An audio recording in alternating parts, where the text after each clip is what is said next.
लग रहा है कि 24 में जिस तरीके से गठबंधन टूटता जा रहा है, देश में ही ऐसा माहौल तैयार कर रही है। अब जो बड़ा खतरनाक कहीं आगे भविष्य में क्या हो जा, 400 का पार इन्होंने एजेंडा, क्योंकि ईवीएम के चुनाव ने न पता, फिर उठ ईवीएम में गड़बड़ करके 400 पार दिखा देंगे। मैं तो मानता हूँ कहीं भाजपा का इनका सुपड़ा साफ होने वाला है। समाज का उत्पीड़न लगातार हो रहा है, तो सैनिकों को एक तरफा लगातार हराया गया, तो ये सैनी समाज देख रहा है, उस आधार पर इनका वोट करने का काम करेगा सैनी समाज। धर्म सिंह सैनी लग रहा है कि भाई लंबे समय से चर्चाएं भी चल रही कि वो पहले भाजपा में थे, फिर किसी ना कारण से वो समाजवादी में आ गए, उनको लगा कि सत्ता पलट सकती है, लेकिन इस बार फिर से वो कहीं ना कहीं भारतीय जनता पार्टी में शामिल होने की उस पर लगातार दबाव, कभी ईडी का, कभी सीबीआई का, उनसे नहीं टूटता तो पैसे से नहीं टूटता तो झूठे मुकदमे लगाने से। लेकिन इस बार 24 में कैसे कांग्रेस अपनी नैया को पार लगा पाएगी, इस पर बातचीत करने के लिए कांग्रेस के यूपी से प्रदेश सचिव हमारे साथ अशोक सैनी जी मौजूद है। अशोक जी, तो लग रहा है कि इस बार जो राहुल गांधी यात्राएं निकाल रहे हैं, यात्राओं में कुछ असर देखने को मिल रहा है, भीड़ ही दिख रही है। लग रहा है कि 24 में जिस तरीके से गठबंधन टूटता जा रहा है, तो कुछ हो पाएगा? देश में ही ऐसा माहौल तैयार कर रही है। अब जो बड़ा खतरनाक कहीं आगे भविष्य में क्या हो जा, इस देश के लिए कुछ पता नहीं है। 400 का पार इन्होंने एजेंडा, क्योंकि ईवीएम के चुनाव ने न पता, फिर उठ ईवीएम में गड़बड़ करके 400 पार दिखा देंगे। ये चाहते हैं अब 2/3 से ज्यादा हमारा मत हो और आगे चुनाव की जरूरत ही ना पड़े। चीन की तरह अब भाई जैसा है हमेशा के लिए हमारे हाथ में सत्ता रहे। तो इन तरह के इनके जो मिशन है, इनकी सोच है, आम आदमी अब समझने लगा, देखने लगा। मैं मानता हूं 2024 इतना आसान नहीं है। इन्हें डर है कि अगर ये खरीद फरोख्त कर रहे हैं, ईडी के सीबीआई के विधायकों को डर से अपनी पार्टी में शामिल कर रहे हैं, तो क्या वे पवित्र हो जाएंगे? अच्छा, लेकिन एक बात भी तो है, आप ईवीएम पे आरोप लगा रहे हैं, लेकिन लेके भी तो कांग्रेस ही आई थी इसको। अगर एक आदमी लेकर आया था, ये इस फर्जी तरीके से तो कांग्रेस ने करा था कि इनके 4 आदमी वहां जो मशीना बना रहे हैं वहीं बैठे हैं। कभी कांग्रेस ने दुरुपयोग करने का प्रयोग तो नहीं किया। अब मशीन का हर चीज का है, मैं हाथ जोड़ रहा तो मैं अच्छा हूं, और मैं इसी हाथ से रपट मारूंगा तो हाथ गलत है। तो आप ये देखो किस तरीके से चंडीगढ़ में चुनाव हुआ। अरे खुद जो गिनती करने वाला वो कांटा का निशान कैमरे में दिखा रहा, और उसे उन्हें हरा कर कांग्रेस को और आम आदमी के जो गठबंधन का प्रत्याशी था, भाजपा के को जिता दिया।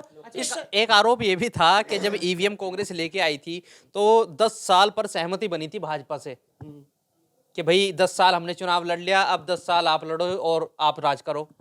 नहीं, कौन कहता है सहमति? क्यों कहेगी? क्या मतलब है? मान लिया पार्टी कौन कहेगा? कैसा कोई समझौता होगा? कहीं लिखित में आपने ये क्वेश्चन किया है, क्या कांग्रेस का भाजपा का ऐसा है कि 10 साल आपने करा 10 साल हम करें? ऐसा कौन समझौता? बावन बेसराम ने ये पूरे कागजों से खोला है इस चीज को। नहीं, गलत है। मैं लिख के कुछ अगर आज कोई चीज खोल दे तो वो मान्य नहीं होती है। कोई भी कुछ भी, ये तो आरोप प्रत्यारोप है, एक आदमी कुछ भी बोल सके।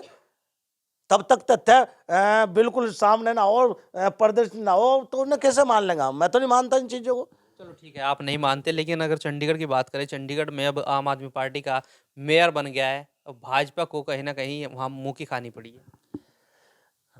मैं मानता हूं भाजपा ने अपनी तानाशाही के द्वारा जो वोटों की गिनती कर रहा था, उसने 8 वोटों को कटिंग की है। साफ कैमरे में देखा जा रहा है, सारा वीडियो के माध्यम से दिख रहा है।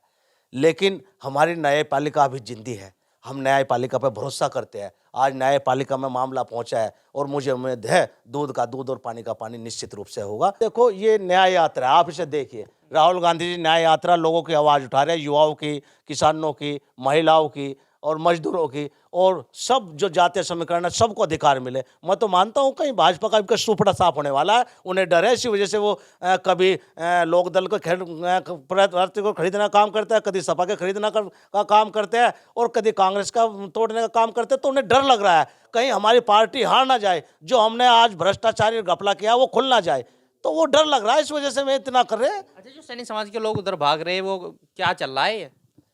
किधर भाग रहे हैं? भाजपा में। मैं कौन कह रहा भाग रहे हैं सैनी समाज के? जसवंत है, हाँ। जिला अध्यक्ष यहाँ सैनी है। अब लग रहा है कि धर्म सिंह भी कहीं ना कहीं भाजपा में शामिल होने की तैयारी में है। बिल्कुल। अब जसवंत को तो समाज को पता, उसका तो कहीं तो कोई एक अधिकारी भी काम नहीं करता।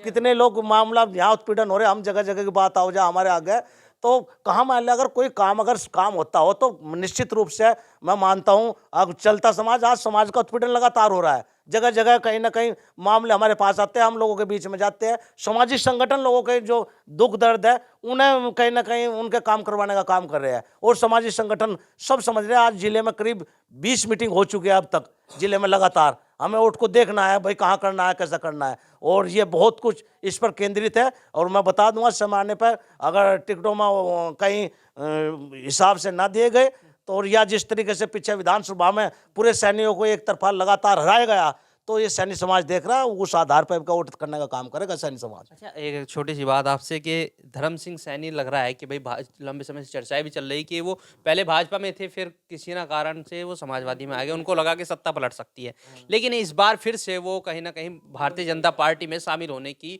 तैयारी में है। क्या लगता है कि वो एक बार फिर से कहीं सैनी समाज जो उनके साथ जुड़ा है वो भाजपा में चला जाएगा? देखो, उस पर लगातार दबाव है, कभी ईडी का आप जानते होंगे, कभी सीबीआई का। आदमी पे जब मैं बताया कि हर तरीके से हर अख्तियार करते हैं, कभी सीबीआई का, कभी ईडी का, उनसे नहीं टूटता तो पैसे से नहीं टूटता तो झूठे मुकदमे लगाने से, तो किसी से न किसी से आदमी को ये कहीं ना कहीं कब्जे का काम करने का कोशिश करते हैं। जो तानाशाही चल रही है, ये आवाम नेता पर ये कहीं ना कहीं कब्जा कर सकते हैं, नेता को कहीं ना कहीं खरीद फरोख्त करके अपनी पार्टी में शामिल कर सकते हैं, लेकिन आम जनता को नहीं कर सकते। वोट आम जनता करती है, और ये आम जनता भली भांति देख रही है। आपको डर लगता है? हम ना तो हम भ्रष्टाचारी करते, और फिर कांग्रेस ने तो भाई जेलों में रह के, और यहाँ तक कि हमारे प्रधानमंत्री राहुल गांधी जी ने के दावेदार है, और पूर्व प्रधानमंत्री राजीव गांधी जी ने अपने प्राणों की आहुति दे दी, इंदिरा गांधी जी ने अपने प्राणों की आहुति दे दी, इस देश की एकता अखंडता नहीं टूटने दी। तो अगर हमारे कहीं, अगर हमें यहाँ तक अगर अपने प्राणों की आहुति भी देनी पड़ी तो इससे बड़ा तो कुछ नहीं हो सकता। लेकिन आम लोगों के लिए लड़ाई लड़ते रहेंगे, हमें जेल डाल दे, जेल में भी रोटी खानी है, यहाँ भी रोटी खानी है, तो हम, लेकिन आवाम की जो है जो लड़ाई लड़ी जा रही है वो लड़ाई लड़ते रहेंगे।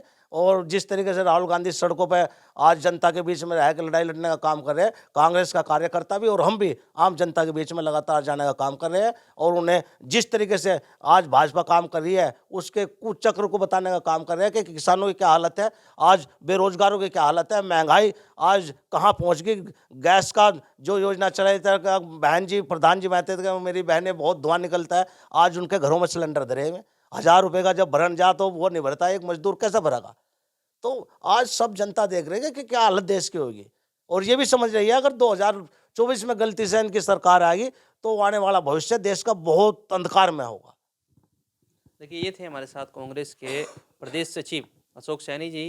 इन्होंने अपनी बात रखी ही, और जिस तरीके से भारतीय जनता पार्टी बात कर रही है कि इस बार 400 पार, तो इन्होंने भी साफ कर दिया है कि इस बार कांग्रेस भी सूपड़ा साफ करने पर तैयार है।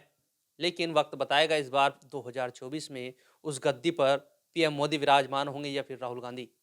इस वीडियो के बारे में क्या राय है, कमेंट्स में। अगर आप ये खबर फेसबुक पर देख रहे हैं तो वीडियो को लाइक करके पेज को फॉलो करें। इसके अलावा अगर आप इस खबर से यूट्यूब के जरिए जुड़े हैं तो चैनल को सब्सक्राइब करके बेल आइकन दबाना बिल्कुल ना भूलें। नमस्कार।